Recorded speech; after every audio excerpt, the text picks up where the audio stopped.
artigo é a velocidade da caminhada impulsiona o prognóstico de adultos mais velhos com multimorbidades cardiovasculares e neuropsiquiátricas. Esse é um artigo sueco que é feito na cidade de Estocolmo. O autor principal é o David, porém ele não é da Suécia, ele é da Itália. Então, eu fui pesquisar sobre ele e sobre esse artigo. Então, ele recebeu uma bolsa de estudo da instituição Karolinska, que fica na Suécia, e ele recebe tanto dessa universidade como da Universidade Católica por onde ele foi enviado. Então, ele está fazendo o doutorado dele nessa instituição. E, por incrível que pareça, eu fui procurar sobre essa instituição e eles saíram na revista ou no jornal da Universidade Católica, quinta-feira, dia 12, falando sobre o que ele está fazendo, né, na Suécia, como que é a vida dele e por que ele escolheu fazer o doutorado dele em outro país e não no dele. Então, ele deixou uma frase que eu achei interessante, que é tentar compreender por que o envelhecimento de forma tão diferente e quais as consequências desta heterogeneidade na saúde e longevidade das pessoas. Então, esse artigo ele foi publicado na The American Journal of Medicine. O fator de impacto dessa revista é de 4,529. Né? Mudou? Tá difícil, hein?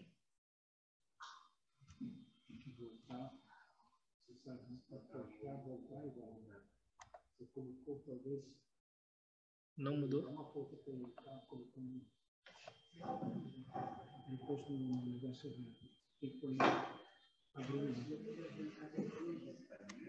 Isso.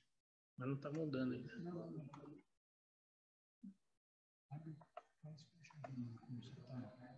Isso. Agora foi. Eu vou vendo pelo Luiz, então. Então, o autor ele começa citando que para o idoso ele ter uma manutenção na saúde dele, ele ter a saúde dele em um estado boa, ele passa por algumas barreiras. E quais seriam essas barreiras?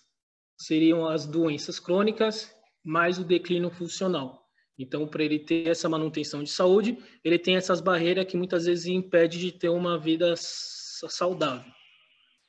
E o autor cita que 58 a 98 desses idosos apresentam esse 2 ou mais tipos dessas doenças, tanto crônicas como o declínio funcional, que hoje em dia é conhecido como o fenômeno da multimorbidade.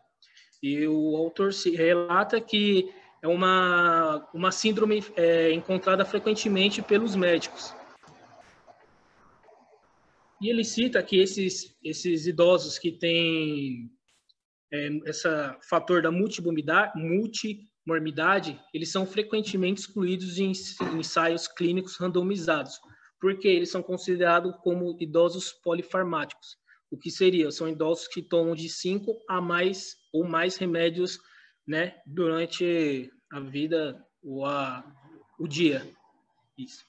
Então, e ele cita também que o efeito combinado da multimorbidade e do prejuízo funcional na mortalidade não está sendo bem investigado. Então, esse efeito combinado seria a combinação das doenças crônicas e das doenças do declínio funcional. Mudou? E ele vem citando também que é uma forma de avaliar tanto as doenças crônicas como o declínio funcional, através do teste de velocidade de caminhada.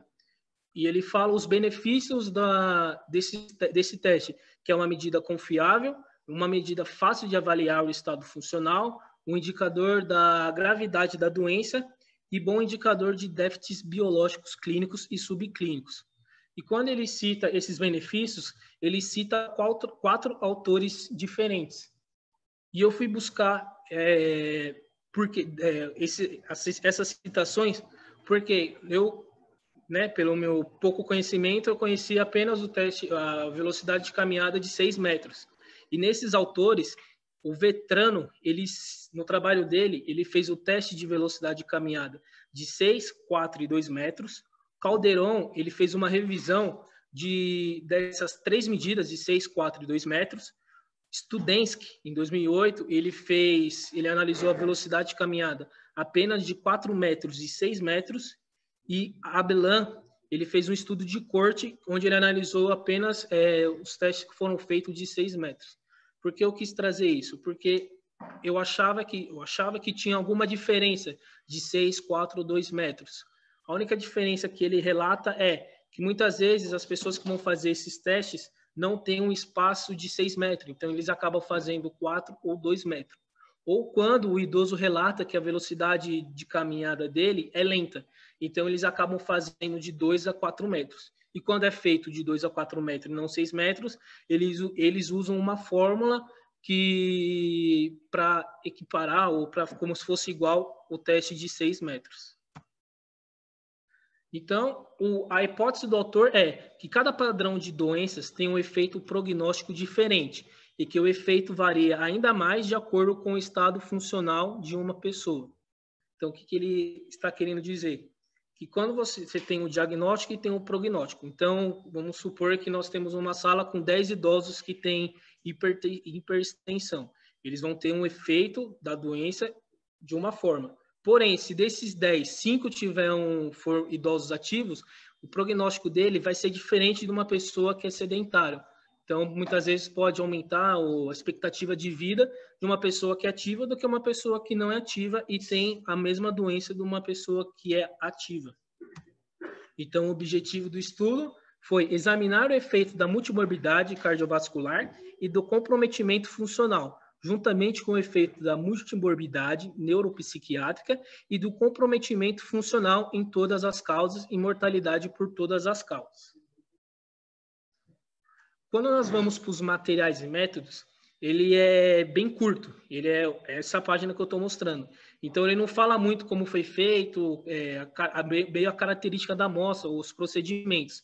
Ele cita apenas que pessoas de cortes de 11 idades foram aleatoriamente convidados, participaram 3.366 pessoas, cada participante passava por uma avaliação de 4 a 6 horas.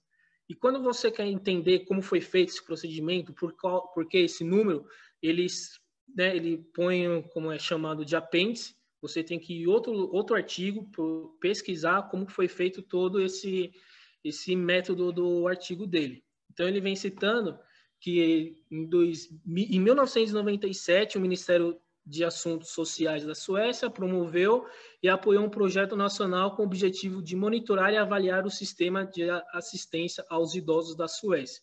Então, desde 97, eles fizeram um banco de dados que está até hoje, está funcionando. Porém, nesse banco de dados, eles criaram o projeto de estudo nacional sueco de envelhecimento e cuidado em Cuxhaven, que seria esse SNAKE-K. Quando você entra no site, eles têm 4 tipos de projeto.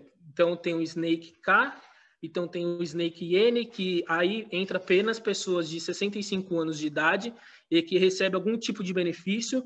O SNAKE-N seriam pessoas de 50 anos em diante, só que de uma determinada região da Suécia, e o SNAKE-K que vai avaliar pessoas de 60 anos em diante. Então, os métodos do estudo, quando você entra no site, ele mostra como é feito todo o processo de coleta de dados, como se fosse uma empresa. Então, coletas de dados, quem coleta é os médicos, psicólogos, enfermeiros. Eles têm pessoas que cuidam do banco de dados. Então, eles têm uma linha de pesquisa, desde envelhecimento cognitivo até tratamento e cuidados. E eles têm áreas específicas onde são feitas as coletas de dados. Então, tem pessoas na parte do uso de drogas, neuroimagem e diagnóstico clínicos. E quando você olha, então ele fala que teve pessoas de corte de 11 idades foram aleatoriamente convidadas a participar do estudo. Então, no início teve 3.363 e no final teve 3.241. Quando ele fala pessoas de corte de 11 idades foram aleatoriamente convidados, eu fiquei me questionando o que seria esses tipos de 11 idades. Então, ele demonstra aqui. Então, o estudo dele começou em 2001 e terminou em 2015. Só que ele mostra que desde 2001 até 2021, ele mostra as idades que foram escolhidas. Então, ele escolheu idosos de 11 idades diferentes. Então, ele escolheu idosos de 60 anos, 66, 72, 78, 81, 84, 90, 93, 96 e 99 anos mais. Então, o trabalho dele tem idosos apenas dessa idade. Não tem de 61, não tem de 65. Tem apenas de 11 idades diferentes. Quando você vai mais a fundo para entender o banco de dados dele, como é feito, ele mostra essa imagem. Então, o que seria isso? Os quadrados onde vocês estão vendo mais gordinho nas laterais são os participantes, e embaixo, que tem um quadrado mais fino, as pessoas que desistiram durante o processo, e o quadrado, que acho que não dá para ver, que tem um tracinho na diagonal, foram os óbitos que ocorreram durante o processo. Então, as mortes, obrigado. Então, isso fica mais visível aqui. Então, o banco de dados geral, desde 2001 até 2015, contou com 9.744 idosos, porém, houve 1.394 mortes e 741 abandonos. Então, aí, ele escolheu pessoas das 11 idades, que foi dita acima, porém, essas 11 idades, ele classificou como idosos jovens e idosos velhos. Então, idosos de 60, 66, 72 e 78 anos eram idosos jovens. E eles eram avaliados de 6 a 6 anos. E os idosos velhos são de 81, 84, 97, 90, 93, 96, 99. E eles eram avaliados num período menor, de 3 a 3 anos. Então, dentro disso, foram escolhidos...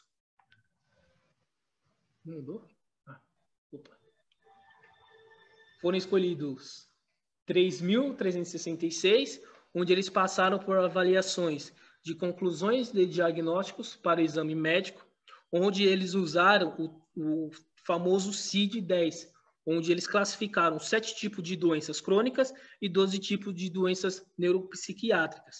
Depois eles fizeram um formulário clínico, onde teve exclusão de 122 idosos por não ter feito teste de 6 metros. Eles fizeram testes psicológicos, onde teve o teste de Mini-Menton. Fizeram entrevista com a enfermeira, onde eles faziam entrevista e eles falavam basicamente onde moravam, sua formação básica, a sua alimentação, os dados demográficos. E, por último, teve o questionário de auto-administrado, que seriam quando eles relatam quanto eles fizeram de atividade física, como é o dia a dia deles.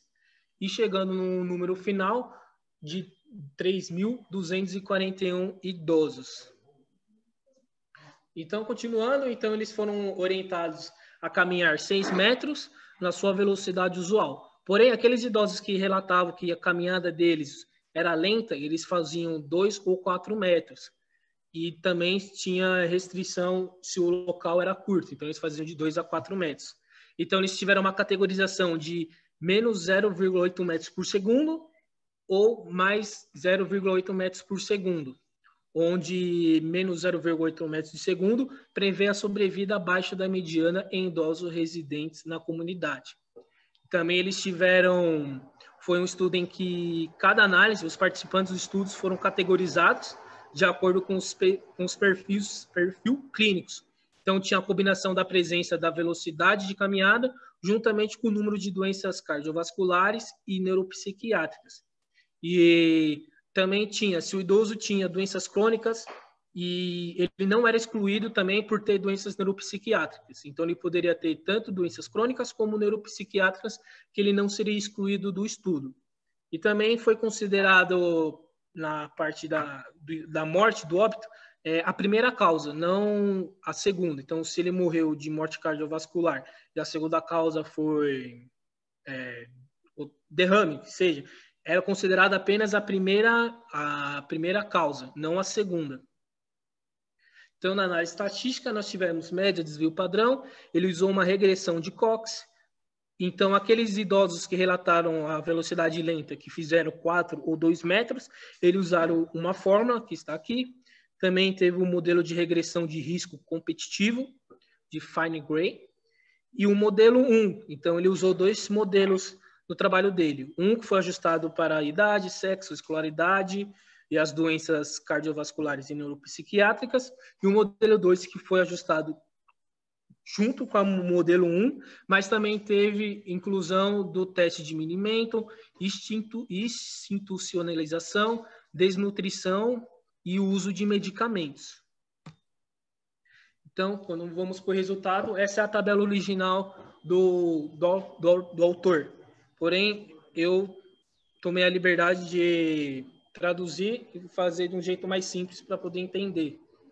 Então, eu vou falar daqueles que têm a velocidade de caminhada acima de 0,8 metros por segundo. Ter a velocidade acima de 0,8 metros por segundo seria um resultado bom.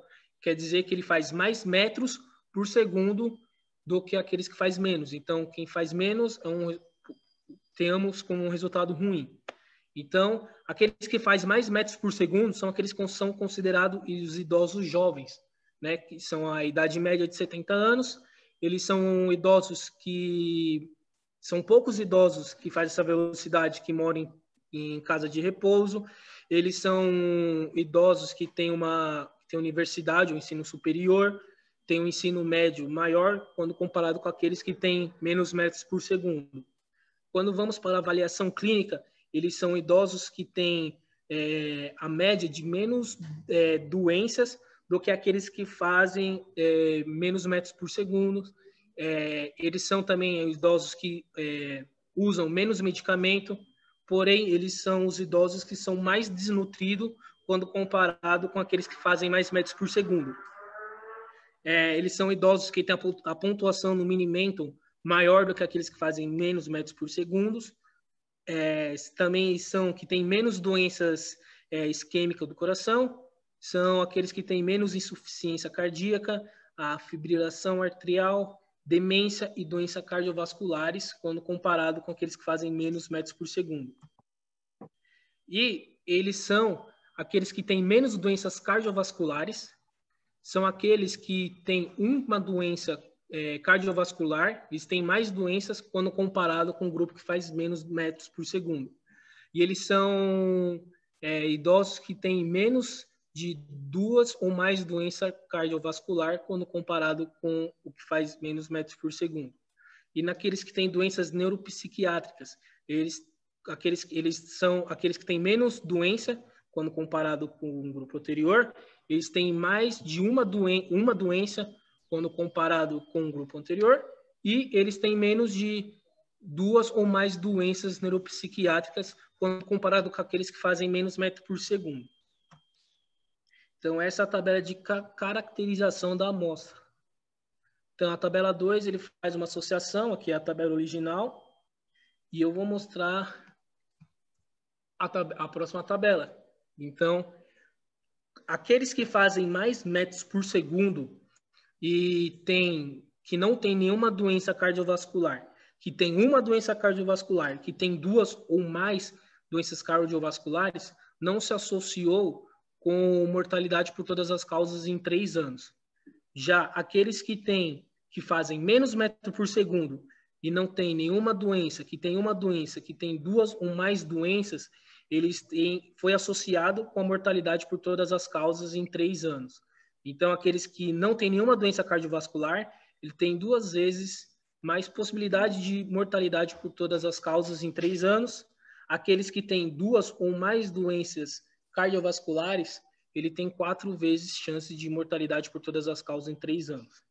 Quando nós vamos para as doenças neuropsiquiátricas, também teve as associações iguais a de cardiovasculares. Porém, aqueles que têm 2, o que chama mais atenção, aqueles que têm 2 ou mais doenças neuropsiquiátricas, não se associou com a mortalidade por todas as causas em 3 anos.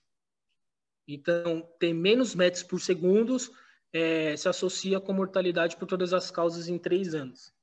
Isso fica mais visível no gráfico a seguir, que mostra que quem tem mais doenças cardiovasculares é aqueles que fazem menos metros por segundo. E isso se associa ao maior aumento de mortalidade. Então, quanto mais doenças cardiovasculares você tem e menos metros por segundo, mais chances vocês têm de risco de mortalidade nas doenças cardiovasculares. E isso também se dá também nas doenças neuropsiquiátricas. Quanto mais doenças neuropsiquiátricas e menos metros por segundo, ela se associa com mortalidade nos últimos 3 anos. A próxima tabela 3 é a tabela da associação entre velocidade de caminhada por padrões clínicos de doença e mortalidade por causas específicas. Então, aqui também, quem faz mais metros por segundo e tem 2 ou mais tipos de doenças cardiovasculares se associou com mortalidade cardiovascular em 3 anos. E também aqueles que fazem menos metros por segundo, que não tem nenhuma doença cardiovascular, que tem 2 ou mais doenças cardiovasculares, se associou tanto com mortalidade em 3 anos, como não mortalidade cardiovascular em 3 anos.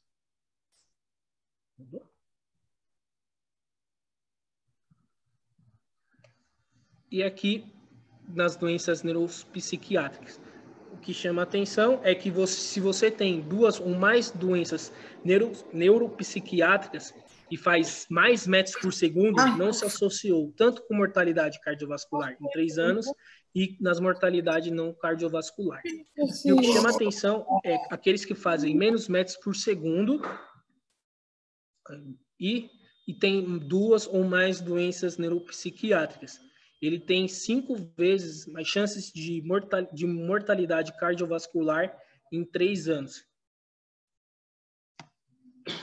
Então, na discussão, o autor vem citando os benefícios do teste da velocidade de caminhada, que ela fornece informações prognósticas adicionais em termos de mortalidade, além de inúmeras doenças cardiovasculares e neuropsiquiátricas. Também vem citando que participantes com baixa velocidade de caminhada e a associação foi mais forte para as doenças cardiovasculares. E esse é o primeiro estudo que descobre que o marcador simples de estado funcional, como a velocidade de caminhada, prediz a mortalidade em idosos com grupos especiais de doenças crônicas.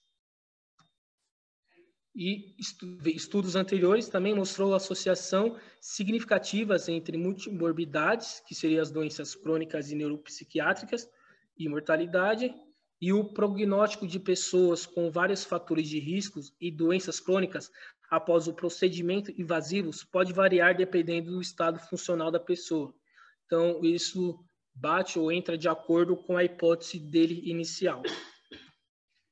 E, notavelmente, uma interação múltipla entre as doenças cardiometabólicas foi encontrada, sugerindo que, quando combinada, essas doenças exercem um impacto negativo na sobrevida, além da soma de seus efeitos individuais.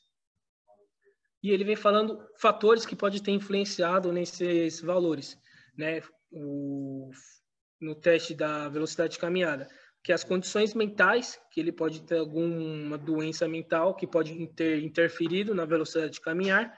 A velocidade de caminhada lenta pode ser decorrente de algumas condições sistêmicas, agudas ou crônicas.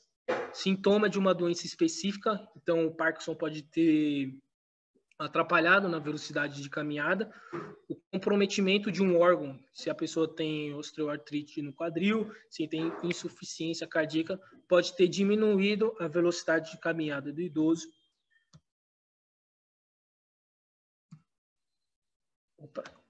E que todas essas causas potenciais, mesmo quando presente apenas no nível subclínico, pode interagir, o que torna a velocidade da caminhada um parâmetro vital abrangente.